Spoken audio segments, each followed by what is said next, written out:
Today we have a interesting topic which is South versus North. It's been described by the finance minister of our state as an eye-opening book which is a required reading for every Indian. He further goes on to say the multi-dimensional divide between the South and the North is so massive that it is a looming crisis in our country. This data-backed, well-argued and eye-opening book is required reading for every Indian. PTR Parnivel Tyagarajan. So, it is a topic which is very close to me personally because I was just mentioning this was a book that I should have written but never got around to doing so. Because as the Registrar General of India, I conducted the last census and a lot of data from the census has been used in the book as well as from the SRS which we used to conduct.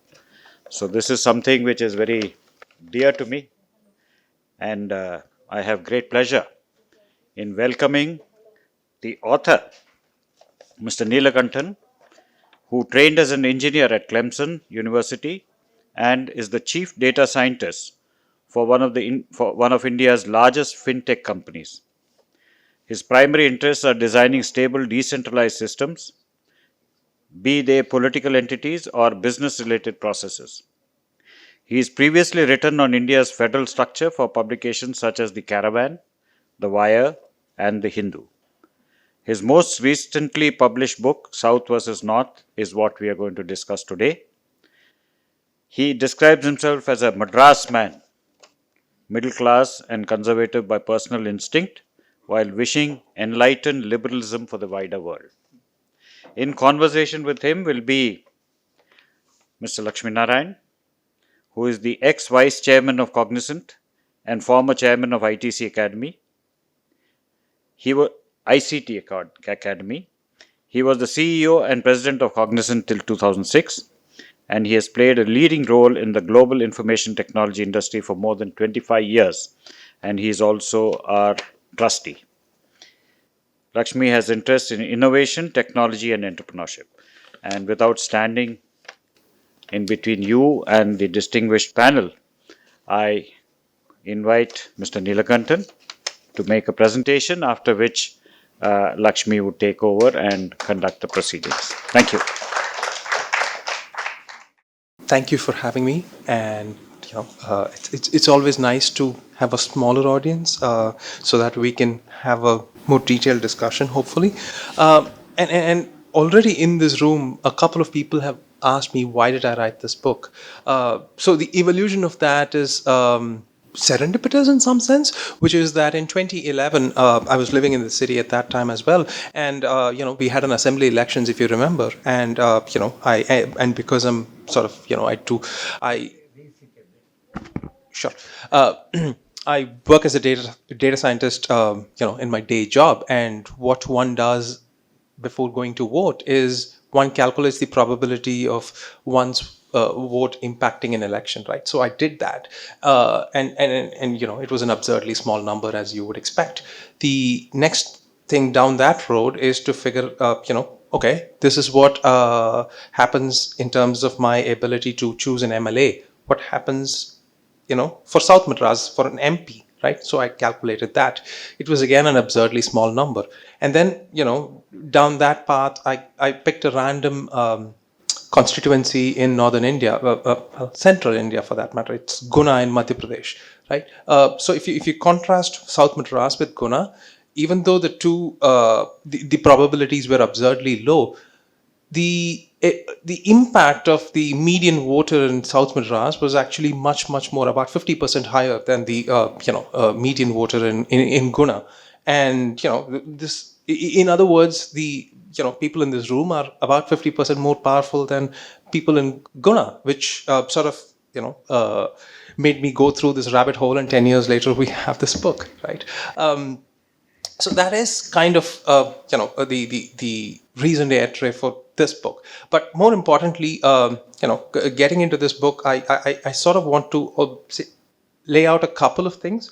One is that it says South versus North, but I hopefully by the end of this presentation and after you've all bought the book and read it, you would see that it is about decentralization and not an argument of South versus North, right? So let me just get into this. I want to lay down a few sort of data points, which will give you a flavor of the book. But I made about 161 charts or data tables, and eventually I think about 60 or 50 of them made it into the book. So these are some of them which I believe will give you a flavor of what the book is, and I'll then get into the discussions, right? Okay, so and let me sort of, before we get in, I want to briefly explain to you how the book is structured, right? The first part of it is what I'd like to call the state of the states, which is how do we where are India's states in terms of their development outcomes. So I look into three important areas thereof. One is health, the other is education, and the third is economic opportunities, right? So that is the first third of the book. The middle third of the book is resource allocation problems. Given that we have extremely skewed outcomes in these three areas, and given that we have an enormous population divergence, there are significant resource allocation problems in the federal structure that India is, and how do we, if a lay person were to look at it, they would just wring their hands and said, "There's no hope for this country," right? So the last third of the book sort of hopefully goes ahead and proposes a solution for that, right? Like that's the structure of the book. So let me quickly go ahead and sort of give you a flavor, like I said, of health here, for instance, right? So I want you to take a look at what you have as IMR, right? And the reason why we take IMR as a important, again, before I get in there, I want to also make sure that we understand that the various data points that have been taken here as as descriptive of each state is sort of like it's not my making, right? Like IMR as as a descriptor of states is considered the most important metric, not by me, but by development economists over generations, simply because it's easy to measure, it's difficult to fudge, right? And that's the reason why you want to take that in developing societies. As in developed countries, you take something else, but here you take an IMR, right? Similarly, in education, you take gross enrollment ratios, right? So the kind of metrics that we have, like Mr. Chandramouli said, much of them comes from the census, the SRS, and the data that the Ministry of Human Resources and Development puts out. These, and the reason why these have been taken is because these are generally agreed upon as robust metrics to measure society, right? So let's start with IMR, right? So in 1981, if you just look at the last couple of rows, and particularly Tamil Nadu, right? In 1981, Tamil Nadu was doing worse than Maharashtra. It was doing worse than Andhra Pradesh. It was doing worse than Karnataka, right? Right now, Tamil Nadu has, sort of, like, how do I say this? Sort of leaped and caught up almost with Kerala, which was, Kerala was always like, for 3 generations now, Kerala has been like a leader in all these human development indices.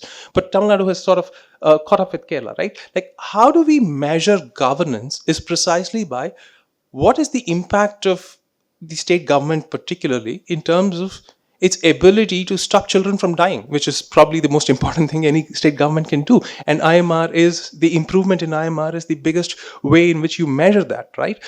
And if you see that, even with a low base effect, the states of Kerala and Tamil Nadu have an extraordinary improvement in IMR, right? Whereas states with a much higher base do not improve as much, and that is a damning indictment of certain states. For instance, if you look at Madhya Pradesh, Madhya Pradesh has an extremely high IMR, but even then it doesn't improve at the rate of any of its southern peers, right? Now, and if you look at why that happens, what are the factors that result in IMR being as high as it is, or under some control? Things such as women who are pregnant need like antenatal care. That's one thing. The other thing is There should be sufficient hospitals, there should be sufficient primary health centers, things of that nature, right? Like, so an antenatal care, so if you had at least 4 antenatal care visits, and if you look at that, what you see here is that that actually correlates almost entirely with the IMR and its improvement thereof, right? And similarly, the availability of baby weighing machines in Anganwadis. There are a whole bunch of metrics that are related to Anganwadis, right? Like whether we have a Paka building, whether, staff shows up at the Anganwadi, whether lunch is cooked at Anganwadi, do they have a kitchen that is in the Anganwadi, or food is brought from elsewhere. So all of that, you get the book and read it, but like, I'm just giving you a flavor of this here, right? So if you see all of that, if the government is able to implement these kind of infrastructure around childbirth, the natural outcome is that you have a lower IMR. And this is not that, I wouldn't want to call it difficult, but the point is that, this is basic governance. Every state government should be doing this, right? And the proof of the pudding is here in the eating. And that we don't do that is the problem, right? So and towards that end, all you need to do is, like, how do I say this? The natural assumption that we'd all make is that the richer you are, the less likely your children are going to die in your society, right? That is true to some extent, right? Like, if you plot a simple regression chart, you see, the line going down. But even here, right, like, as expected, Tamil Nadu and Kerala are much below the regression line. But what you see here is interesting, right? Which is that there are states like Haryana and Madhya Pradesh. Haryana is a relatively prosperous state, and yet it sort of, does not pull its weight in terms of not allowing its children to die for the degree of prosperity that it has. Madhya Pradesh is a poor state, and even for a poor state, it does even worse than what its poverty indicates. What is the reason? They do not have sufficient public health, primary health centers. Not enough doctors work in them. The availability of staff in those primary health centers are poor. Surgery equipment availability in those primary health centers are poor. The antenatal care for women is poor. The list goes on and on, right? So, and all of this points back to education, and I'll come to that in a little bit. That is true. That is true. I think we've missed Himachal somewhere. Yeah. It should be. Yes. So we did miss. I'm not sure why Himachal got dropped off this map, right?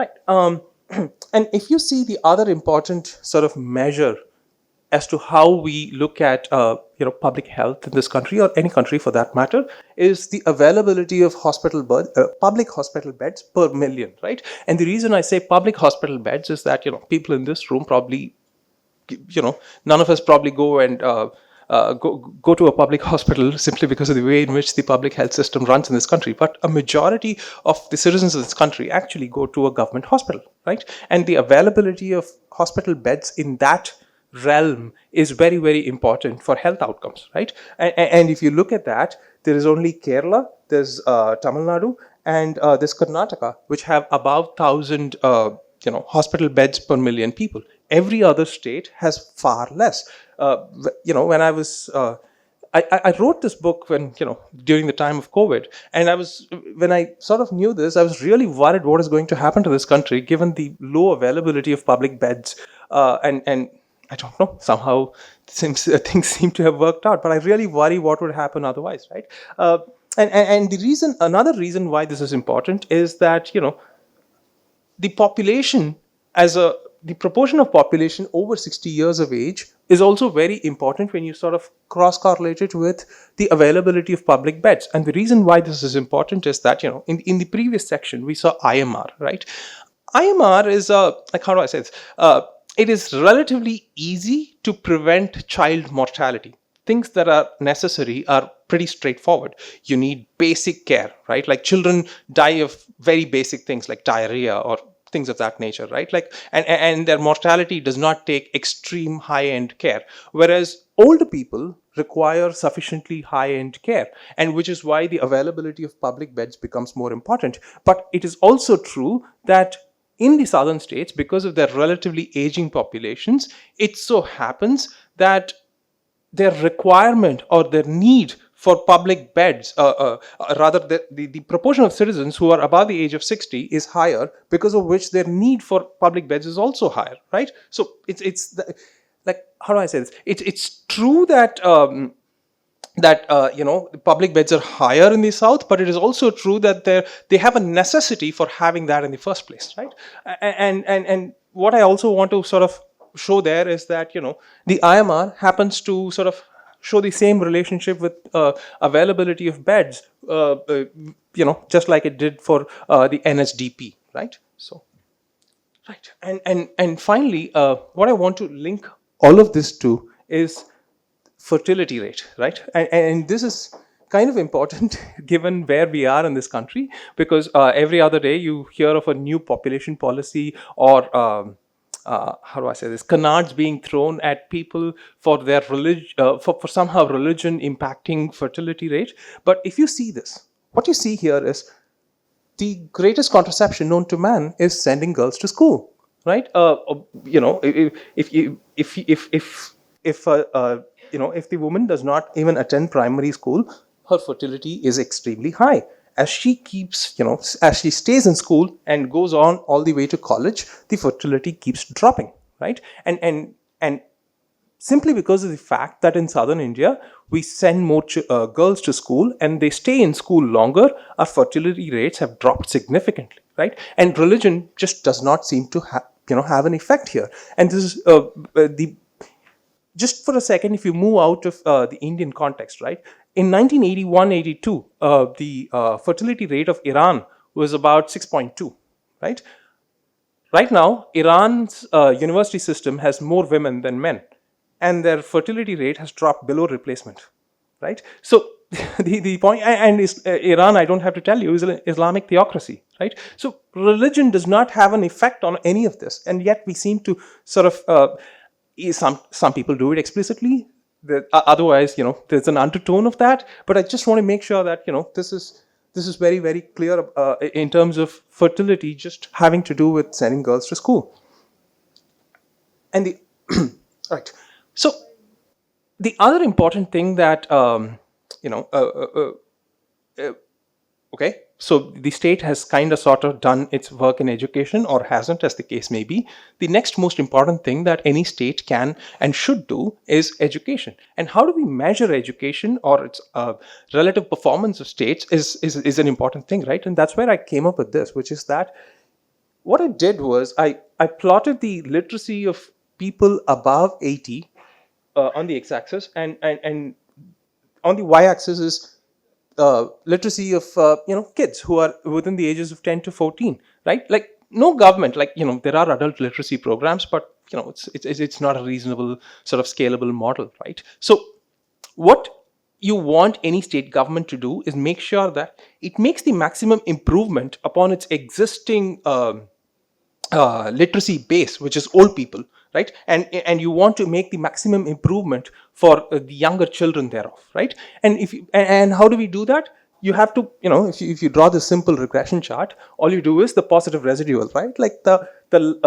distance, the perpendicular distance of the state from the line is kind of, it tells you how good or how bad a particular state is doing, right? And if you do that, you get this remarkable thing, which is that Tamil Nadu seems to have broken away from its economic peers. Like Gujarat and Maharashtra are Tamil Nadu's economic peers in terms of industry, in terms of, the generally economic peers, right? Like Gujarat, Tamil Nadu, Maharashtra, and Punjab are kind of sort of economic peers. But if you see this chart, what happens is that it has pulled out and has left Gujarat and Maharashtra and joined Kerala, right?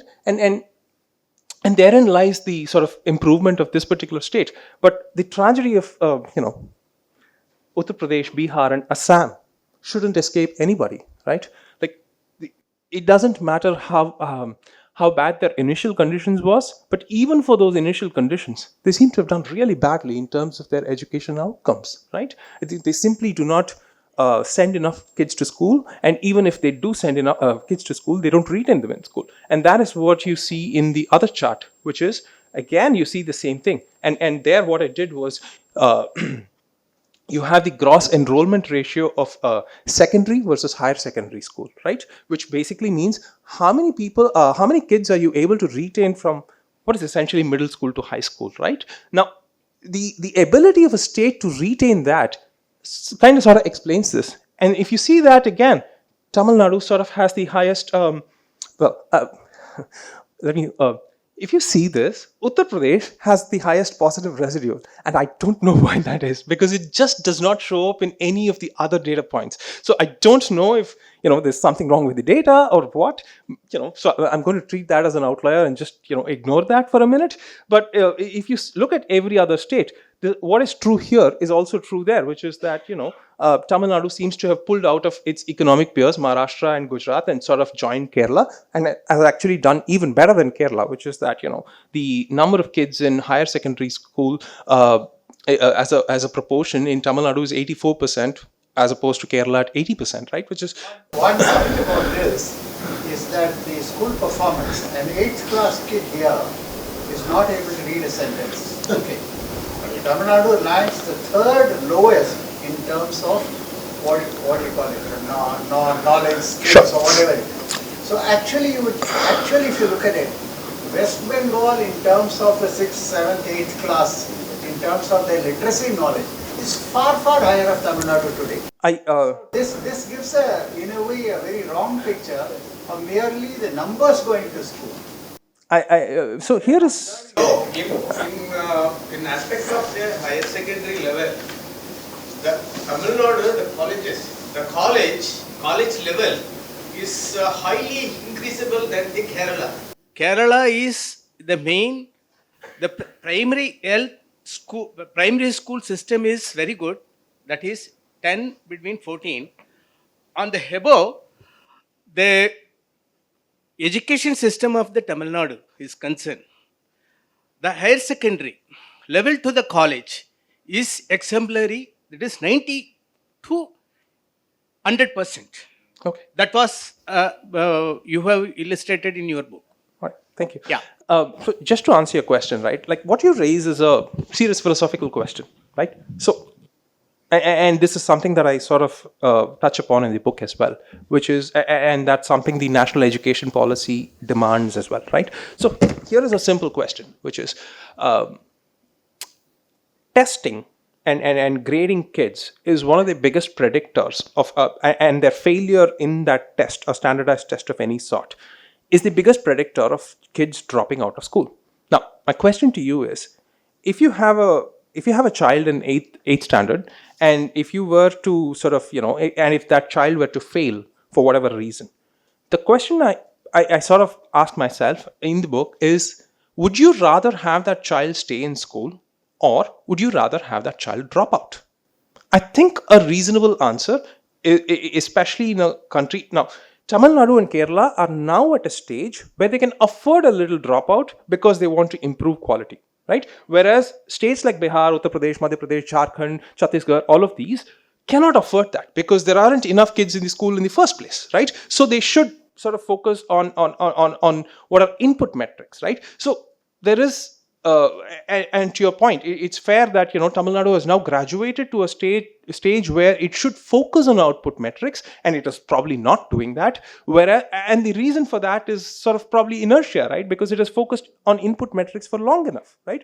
So how do we figure this conundrum, right? Like, because for the longest of time we thought that the biggest purpose of a school, of a government, was to retain kids in school. Now, to change that into output metrics takes a mindset change, right? Like, and that is going to take time. But even then, I would argue that the onus of the state is in retaining kids in school over and above their output parameters, right? Anyway, and this again points to what is the gross enrollment ratios in college, right? You could argue again, like this gentleman said, the output metrics in terms of their learning outcomes is probably not as good, but if a college admits students who are from a different school, it sort of serves as some version of a stamp of approval for the education system in the first place, because hopefully colleges have some entrance criteria and they've sort of admitted students into school, right? And if you look at that, Tamil Nadu still has the highest gross enrollment ratio. But then again, that's not the point here. The point here is you have a situation where, and I want you to sort of notice Tamil Nadu is at 49%. There are other states, Himachal Pradesh, like you rightly mentioned, does quite well in education, is at 40%. And most other sort of southern states are in the high 30s, right? Question, sir. The numbers represent the number of students in that particular state. Does it matter that they're from other states as well? Because this Tamil Nadu is center of education. You'll find a great proportion of students from out of state. So it might sort of influence this. This exaggerates the number for the state. Okay, so the way in which The denominator is the population of the state. denominator is kids within that age group, right? And because the denominator is kids within that age group, In the state's population. in the right? state's population, so it The way to tackle it is that students completing 10th or 12th, what percentage goes into Exactly. college? They are local. Exactly. They will not come from outside to study 8th, 9th, 10th here in order to go to college. So this 49 is the students of Tamil Nadu who Exactly. have completed the CBSE or whatever it is, a state board 10th, 11th, who are going to the denominator happens to be kids who graduated out of high school in state, right? Okay. So given that, let me finish and then we'll have a lot of questions later. Yes. Yeah. And here's where I want to make this point, right? Have this chart which is gross enrollment ratio in higher education, and the previous charts where we had gross enrollment ratios in higher secondary and secondary versus higher secondary, right? And this is where, and this is true for IMR as well, right? The reason why this book exists is precisely that, which is that we have extreme divergence in terms of the outcomes of states. Yet the climate of this country, for whatever reason, has been towards centralizing policy, right? And this is not true just in the last couple of years. It has been true since the time of Indira Gandhi, right? Like we kind of sort of live in the world that Indira Gandhi made, right? With the 42nd Amendment. So and for the past 45 or 50 years, we have had a situation where the union government has slowly usurped the powers of the central state government and sort of encroached upon health, encroached upon education, and the national education policy, for instance, what it seeks to do is precisely this, which is that it seeks to have standardized testing for grades 3, 5, 8, 10, whatever, right? And my worry is precisely that, which is like the gentleman asked, which is that what do you do? So when you have these tests, it is a greater predictor of children dropping out, right? Now, that decision should be left to the state based on where they are in their development trajectory. States that have a relatively high GER in whatever high school or higher secondary school should probably opt for output metrics, right? States that do not have that should probably opt for input metrics by incentivizing kids to come to school in the first place, such as midday meal schemes or other incentivization schemes, right? The problem is that in this country, instead of doing that, we instead have a centralized policy of one size fits all, which results in like an absurd thing.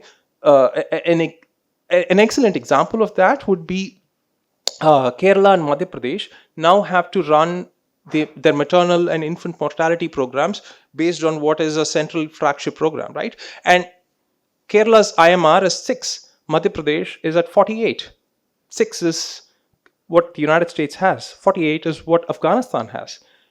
No reasonable person is going to say that we will have the same health policy for the United States and Afghanistan, and yet that's precisely what we're doing here, right? And that centralizing impulse for such divergent states is the basic problem that we're hopefully trying to solve with this book, right? Okay. And the reason why I put that there is because one of the other things that the NEP sort of suggests is it wades into the three language versus two language formula. What you see there is that enough kids in the southern states already opt for English as their medium of instruction. You could always argue that teaching in mother tongue is probably going to result in better education outcomes. Be that as it may, a lot of kids already opt for English, right? So if when they already opt for that, if you then force a third language on them, instead of teaching mathematics or social sciences or something else, you're basically asking them to sort of study a language just because they want to integrate with the rest of the country, which is kind of absurd, right? Anyway, right. So getting to economy, I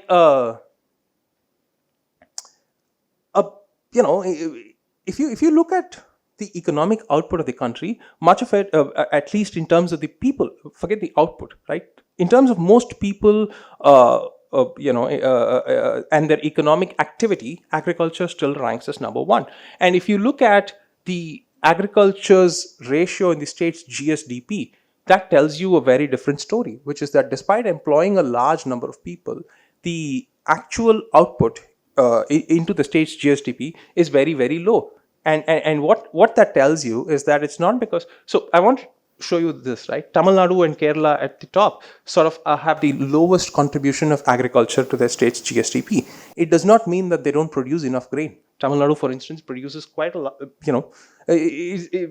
in rice yields, for instance, after Punjab, Tamil Nadu is the best sort of rice yielding state, right? But the reason why that happens is because of the denominator effect, which is that in states like Madhya Pradesh, Uttar Pradesh, Bihar,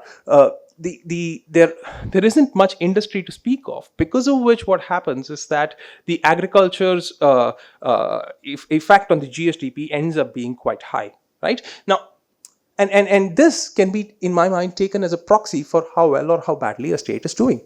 And the reason I say that is because if you look at this country, and let's just come to this, and we'll go back to that in a little bit. The average yield per hectare for rice is about 4,200, right? Or 4,100 kgs per hectare.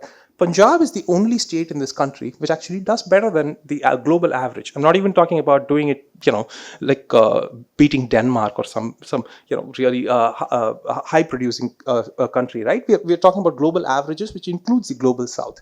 So, in other words, agriculture in this country is an economically unviable, unremunerative.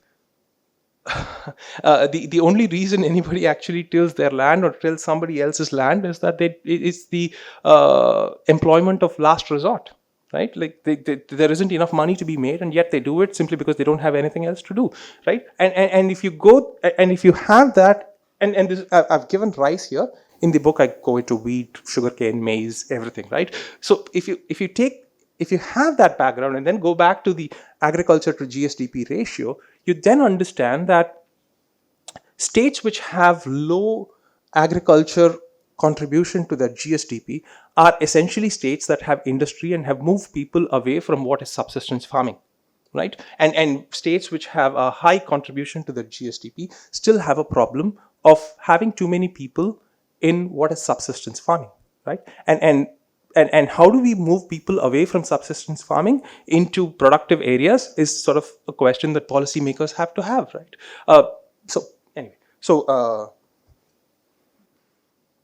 And towards that end, let me just go back to one thing, right? Not only is agriculture unremunerative and poorly paying and poorly yielding paying, etc., it is also environmentally destructive, right? Not only so. At the end of the day, what we are doing is we are destroying the environment for not much benefit in the first place, right? And the other thing that I wanted to say was, so given that we've dissed agriculture enough, what are the other areas, right? Like, so the natural thing that for you to look at is how many factories are there in a state, right? And what is the total number of workers it employs?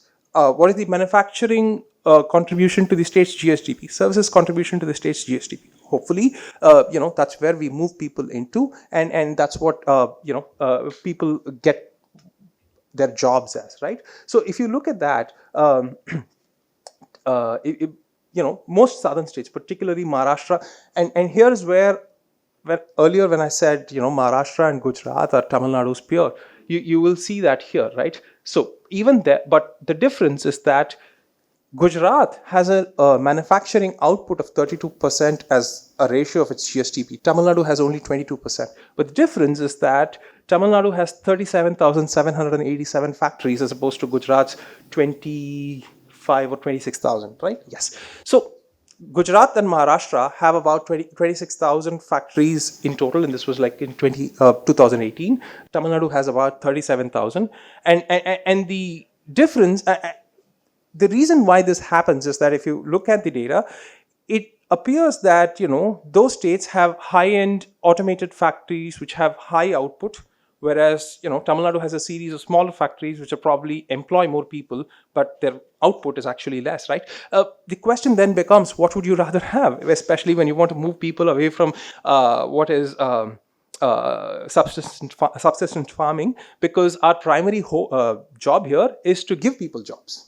Right? Like, so in that trajectory, I don't know, I would rather have a lot of people employed in manufacturing rather than having one factory which is entirely automated, which produces a lot of value, right? So anyway, so that's the conundrum that we have there. And all of that, let me stop here and sort of give you what we have done so far, right? So we had a situation where we have health, we have education, and we have economic opportunities. And in all these three, what we have seen is that there is extreme divergence between the states, as the data would have shown you. And even in economic opportunity, it seems that there's a pair of Tamil Nadu, Maharashtra, and Gujarat. In education, it's Kerala and Tamil Nadu along with Karnataka a little bit. In health, it's primarily Tamil Nadu, Kerala, Telangana, and Maharashtra, right? So what is peninsular India is kind of diverging extremely compared to what is northern India, especially the Indo-Gangetic plains, right? So, and that is where I want to point you to what is the fundamental problem that India has, which is, I want you to take a look at the population growth chart, right? And I want you to focus on Rajasthan versus Kerala, right? The top of the chart is Rajasthan, the bottom of the chart is Kerala. So in 1971, right, Rajasthan and Kerala were comparable states in terms of their population. Kerala was about 22, 23 million. Rajasthan was about 25, 26 million in terms of its population, right? Right now, Rajasthan is, according to the 2011 census, is comparable to Tamil Nadu, right? Its population is closer to 70 million. Kerala is about 33 million, right? So therein lies the fundamental problem that India has, which is that the Indo-Gangetic plains, they were already a relatively populous region of this country, and their population has grown even further. And the reason for that we saw in that fertility chart, which is that if you don't send girls to school, you're going to end up having higher fertility rates, because of which you're going to have this extreme population boom. Now, the reason why this becomes problematic in India is that in most other large federal unions, right, you will have what are, let's take the United States for instance, right? So you have the economic powerhouse states such as New York, California, etc., and those are also population centers, right? These states end up having large populations because there's internal migration from other states of the Midwest or Appalachia to those places, right? And what happens is that the different economic opportunities and internal migration is the reason for population growth in those states, right? Whereas in India, what happens is that difference in birth rate and fertility rate in poorer states as opposed to richer states is what is driving population. And this is unique to India, right? If you take Spain, Catalonia versus rest of Spain, they have serious economic differences, but they don't have this population divergence problem. Same is the case with Brazil. Same is the case with like any large federal, I can't point to China because they've had a one-child policy for like a generation, but in every other large federal union, the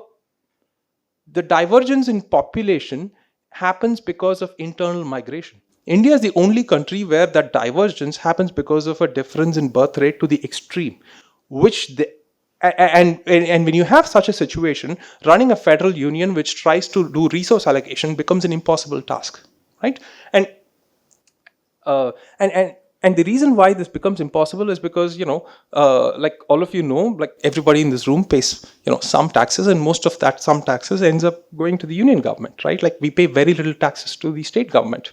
You probably pay, I don't know, house tax or things of that nature to the local government, and the total taxes that you pay to the state government is very little, right? And the union government, by virtue of collecting those taxes, then has to reallocate those taxes to the states based on this finance commission's, complicated allocation ratios. And if you look at the way in which that allocation ratios are done, population plays a huge part, which is the reason why India is in kind of a pickle right now, right? So, and not only that, what the union government has done over the past decade has been that, it has so there is what is the divisible pool, and then union government comfortably renames taxes, assesses, and surcharges, which it doesn't have to share with the states. And over time, it has sort of been increasing that, because of which what happens is that the union government sort of is centralizing tax collection and is keeping a larger portion of that for itself by sort of simply renaming taxes into cesses, right? And so all of this results in a complicated situation where states do not have enough of a leeway either to fund themselves, and even when they do, it results in these absurd resource allocation problems driven by population, right? And towards that end, I drew another regression chart, and if you see this here, what you see is, yeah, we can have all of this discussion, but the moral of the story is that we all work for Uttar Pradesh, right? Like that's the moral of the story. But I want you to also take a look at states' own taxes and transfers from the union, right? So in the from 12th, 13th, 14th to 15th, Kerala has been sort of badly affected, right? Like, and because it's been successively badly affected, a little bit in every finance commission in terms of drop in allocation ratios, it sort of doesn't show up significantly, right? Tamil Nadu was significantly affected in the 14th finance commission. In the 15th finance commission, Telangana, like if you look at Telangana as a state, right, what it has is that, it has the highest differential between its own tax revenue and transfers from the union, which is to say that it has to tax its own citizens 5.2 percentage points over and above all taxes from the transfers from the union just to run its budget, which is, which in another way of looking at it is that the state has to tax its citizens twice over to run its basic budget, right? Which is deeply problematic, and the only reason this happens is the population divergence that we spoke of, right? Right. So here we are, and before we do this, all right. So I just want to read the epilogue of my book before I sort of launch into the solution, because I do offer a solution, but I just want to set the context here. So, right. So I'm just going to read a couple of pages here, right? All the ways in which societies organize themselves are unfair to one or more groups within those societies. The only necessary lever for managing any form of social organization in the modern era, therefore, is one that allows for constant change, and one that also, hopefully, transmits the will of the people effectively.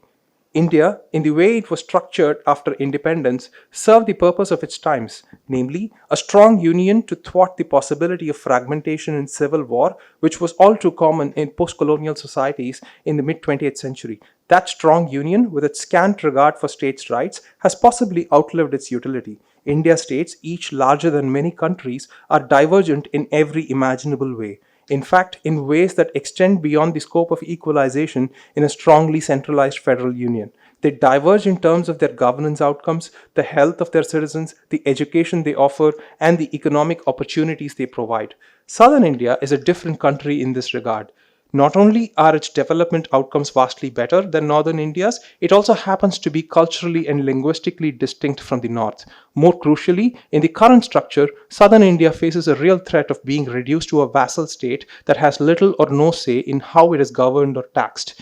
Any solution that works in the long term will have to invert the pyramid of the existing power structure by diffusing the powers currently concentrated with the union. The method of that diffusion, though, must be fair and well thought through. A hasty inversion, one that happens too quickly despite being the right approach, will only precipitate chaos or violence or both, especially given the linguistic, ethnic, and religious differences between the various regions and peoples of India. There, there must be an orderly shift of power away from the union government and towards the states and local governments. A re examination of the structure of democracy and the way in which India's parliament works offers clues as to how the intractable problem could be managed. A move away from representative model of democracy to a gamified direct democracy with multiple layers of vetoes could be a way out. The cost of such a move will, of course, be the absence of a strong union government that projects strength externally at the cost of its constituent parts. It's a cost worth paying if the reward is enlightened liberalism or a path towards it with a conservative structure that offers both rectitude in terms of democratic structure and a shot at utilitarian outcomes for the population. An India that is less about the union and more about its constituents and constituencies might be an India more capable of managing its diversity, its divergences, and contradictions. In such a union, people everywhere would feel more equal. Right? And the solution that I offer is something I call gamified direct democracy. Right? So what it does is in the way in which we currently have set up our system, what happens is that we elect MPs at the level of union government, right? Like we elect MPs who then go into parliament and vote on our behalf.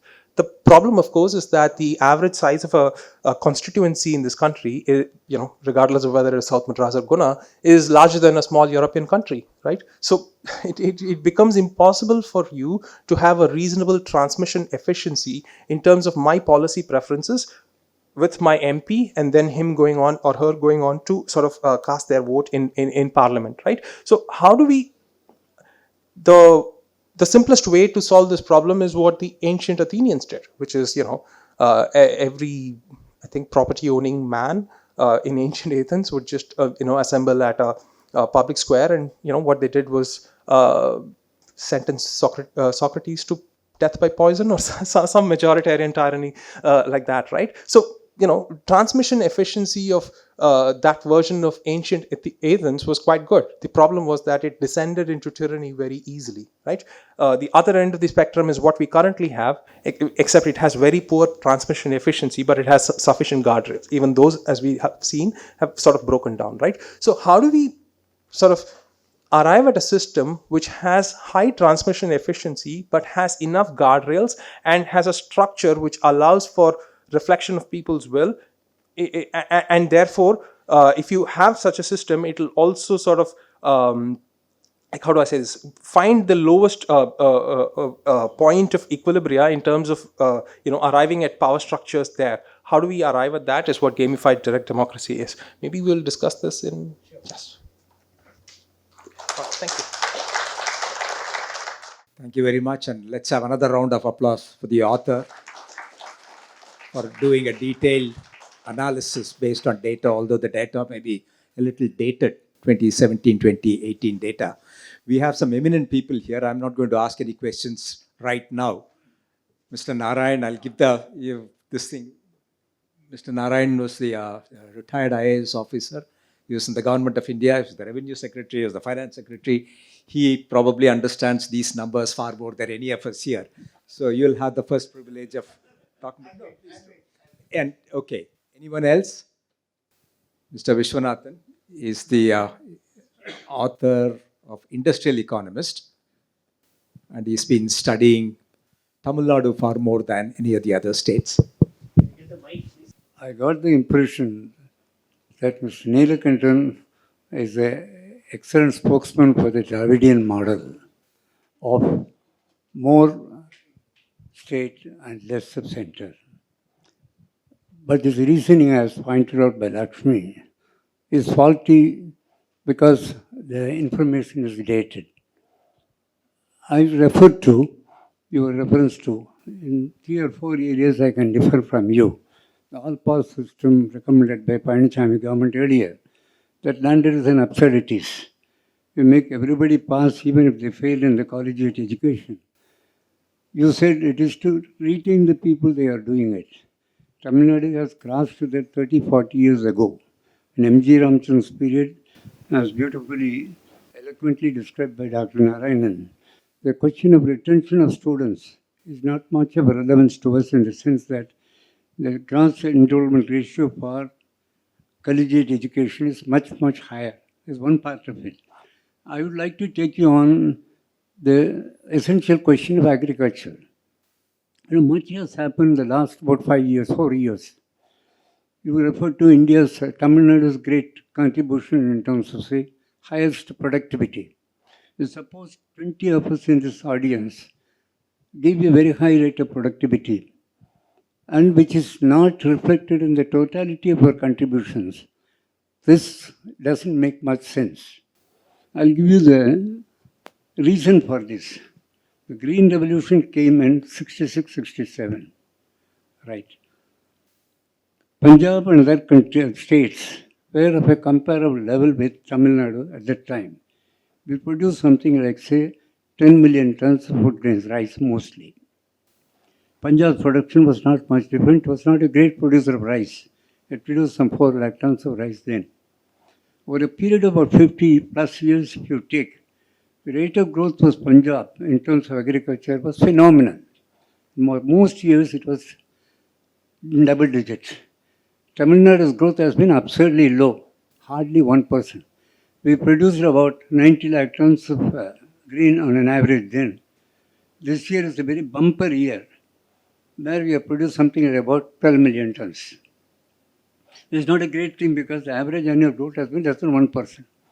You contrast it, you have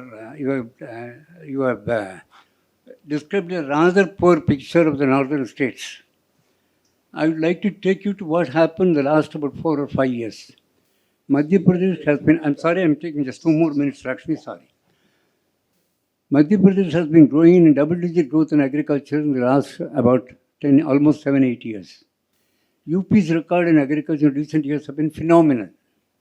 Same is true of Rajasthan, which has emerged extremely well in terms of pulses production. Even Bihar has been doing well in terms of wheat. We don't have any such comparable figure for agriculture in Tamil Nadu, except when the bounteous flow for Kaveri saved us in the last 2 years and rain saved us. On our own effort, we have not made much of a progress over there. And the rate of growth in terms of the economic development, road development, for example, UP talks in terms of 25,000 kilometers of high-speed lane roads. Tamil Nadu hardly has a high-speed lane even to Pondicherry. Our record in there has been, basically we have been a good, well-infrastructure state. But our contribution in terms of things where the center has been giving almost 100% grants, we have not been doing great progress. So the Dravidian model, I request you to kindly look more carefully, because you are talking with the old data. Kindly also try to relate it to the current data. Thank you. Right. Can I go? Okay. So the reason, okay, first things first. The reason why my data is kind of at 2017-18 is that I started writing this book in 2020. So at that time, the latest data was this, and which is the reason why you see much of that. Second, if Uttar Pradesh, Bihar, Madhya Pradesh, Rajasthan are making enough, are making progress in agriculture, we have to understand that it doesn't matter which part of the country we are in. Agriculture as an unremunerative, low-yielding, unviable economic activity is true India-wide. It doesn't matter, right? And that's not my argument. My argument is slightly different, which is that we need to move people away from subsistence farming, right? Like subsistence farming, regardless of where it's done in the world, is going to result in such low yields, which is why I said Punjab is the only state which meets the global average, let alone like be a high yielding state, right? So the reason why agriculture was brought up is not to point that one state is doing better than the other, but to basically say that agriculture happens to be the employment of last resort in this country, and yet we have a lot of people employed in agriculture, which points to a deep crisis in that particular society, right? If Madhya Pradesh is growing a double digit in terms of agriculture, then there are 2 reasons for that, right? One is that it has a low base effect. 2 is that why isn't industry growing? Because it still has a double digit contribution of agriculture towards its GSDP. And like what I would want for Madhya Pradesh is that its agriculture actually declines in terms of its overall contribution to GSDP, so that there's sufficient manufacturing and services so that its people are wealthier, right? Just, one more question. Just before that, I just want to point out one of the things that I observe the take home for me is, in terms of the solution that you're presenting, some of the southern states have done well, but they're not being proportionately rewarded by the union government. Instead, they're being penalized. So that's something that you're trying to correct. But I don't think that's the problem that we need to solve. As an Indian citizen, I'd like to see the northern states develop rapidly to the same level as the southern states. So would your solution address that, and in what manner? Yes. Perhaps you can address that separately, or you can take another question. Sure. So let me. So yes. So and that's what I want to. I talk about this quite a bit in the book as well, right? In a democracy, if we want, our taxes. So there's a virtuous cycle of taxation, right? We need to believe that it is our society, and if, this is true for various aid projects that very many Western countries run in very many African countries, right? Like, if you get money from elsewhere and spend it, that is not going to be a viable model of development, because people in that society do not have a sense of belonging to that. So if you honestly think that your taxes are being used to development projects in your society, and even though it is actually pinching your own pocket, it actually works. And what is the degree of like geographical vicinity, or what is the hold of you on your society in order for you to achieve that? There's this wonderful book by Prerna Singh on subnationalism, where she talks about that, right? So in other words, the Finance Commission transferring a whole bunch of money to Uttar Pradesh, where the states that transfer that money, whether it's Gujarat, Maharashtra, or Tamil Nadu, or Karnataka, do not have much of a say in those development projects. And people in Uttar Pradesh are also, like, we have been doing this for 25 years, and yet there has been no development. And the reason for that is that the local people in those states do not have sufficient buy-in, right? And the way in which we do that is what gamified direct democracy hopefully achieves, which is that we decentralize everything.